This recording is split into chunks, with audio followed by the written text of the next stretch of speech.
Hey everyone, welcome back to Fix Your Apps. In today's video, I'm going to show you how to install to Instagram on iPhone using a quick and simple method.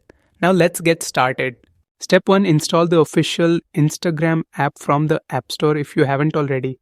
This will be your main Instagram app for everyday use. Step 2, open the Safari browser on your iPhone to begin setting up the second Instagram. Step 3, in the search bar, type instagram.com and then tap Go to visit the site. Step 4, log into your second Instagram account directly from the browser.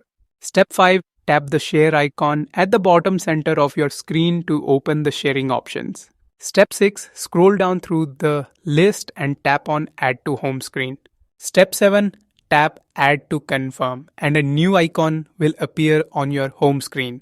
Step 8, now you can tap that new icon to access your second Instagram account like a separate app. Thanks for watching and don't forget to subscribe to Fix Your Apps.